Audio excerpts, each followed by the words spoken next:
Our last speaker tonight will be Professor Lou Bloomfield. Professor Bloomfield received his PhD from Stanford and is currently a professor in UVA's physics department. He has a broad taste in scholarship and finds himself drawn at the present to both innovative teaching and practical scientific research. Through How Things Work, his non-traditional case study-based introductory physics course, Bloomfield has taught almost 10,000 students at the university. This semester, he is teaching How Things Work at a MOOC, Massive Open Online course, to a worldwide audience in the tens of thousands. After spending most of his research career using lasers to investigate the electromagnetic properties of atoms and molecules in small collections of atoms known as clusters, Bloomfield recently decided to shift to more directly applicable work. Drawing from knowledge and experience gleaned in a lifetime of physics, chemistry, and material science experiments, supplemented with insights gathered in factories while making science television, he recently invented a new material he calls, I don't know how to pronounce it. So read. This substance is firm and bouncy on impact, or when squeezed suddenly, but soft and compliant when exposed to sustained pressure. It should find uses in everything from adaptive shoe insoles to compliant padding for prosthetic limbs. All right, for now, we present Professor Lou Bloomfield.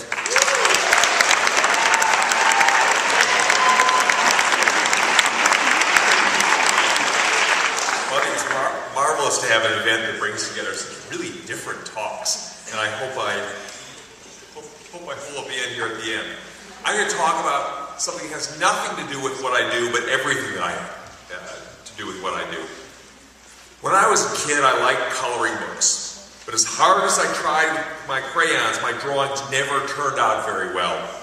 In part, it was because I could never get a uniform color out of the crayons, but more importantly, I could never stay within the lines. As soon as I come close to the boundary, I inevitably break through it. The issue wasn't that I didn't care. More likely, I cared too much, but not exactly about the drawings themselves. I wanted to please the people looking at my drawings.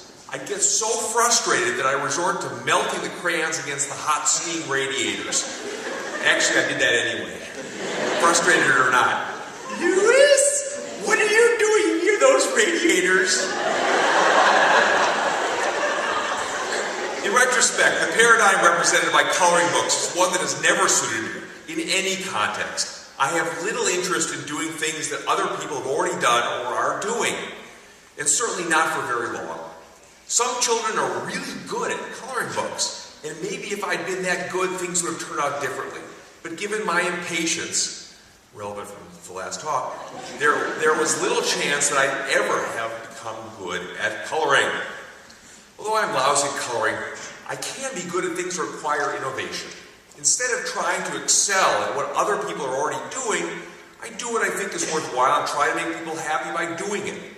I'm still motivated strongly by a desire to please people, but I find that I'm willing to upset some people in the short term, or even in the long term, to do things that I believe in, particularly things that I think will make the world a better place. Among my personality traits are perfectionism, compulsiveness, pig-headedness, and dogged perseverance. Whether those are assets or liabilities is an open question. Until recently, I never thought of myself as a risk taker, and I'm still not a risk taker when it comes to money or employment. But it turns out that I take risks all the time with ideas and projects. I've pioneered a new way of teaching introductory physics. I've done groundbreaking science. I've been principal of a residential college. I've created Lou's List. I've made science television.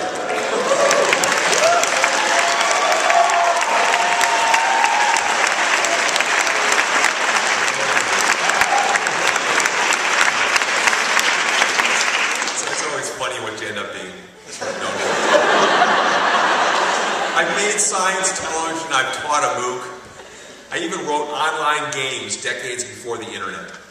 I list those examples for two reasons. First, to show that I'm still pretty consistent. I would say consistent in my inconsistency. And second, to wrap up the discussion of me. This talk is for you, not for me, so it's time to shift the focus. So here's my key idea. Some people like to follow well-worn paths, and others like to head out on their own. Both routes can lead to success or failure or everything in between, but they lead to somewhat different lives.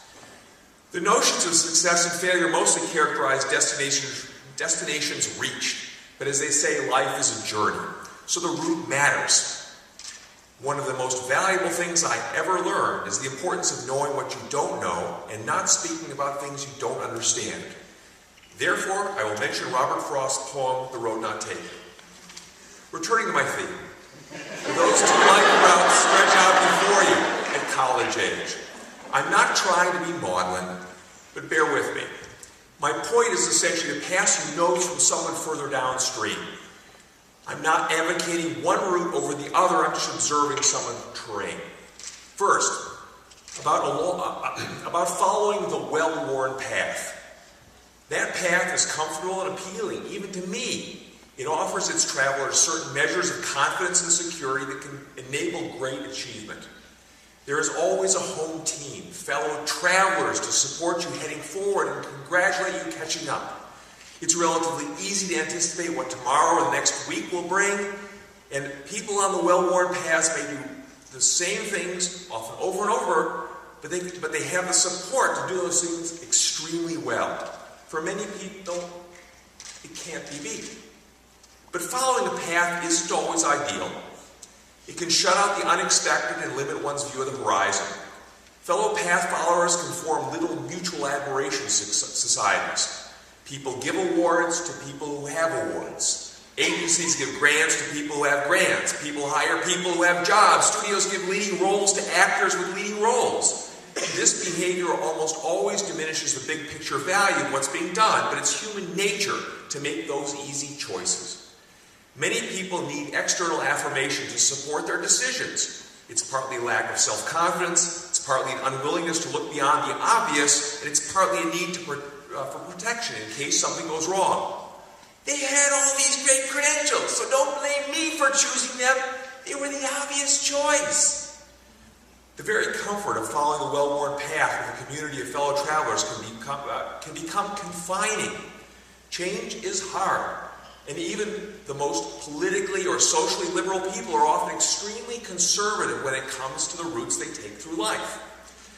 People like to keep doing what they've always done, and they resist change.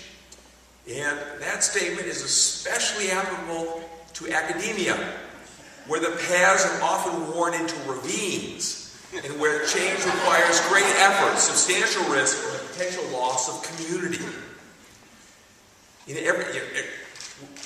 We all identify with that observation, I think, we academics. We all of us place ourselves outside that group.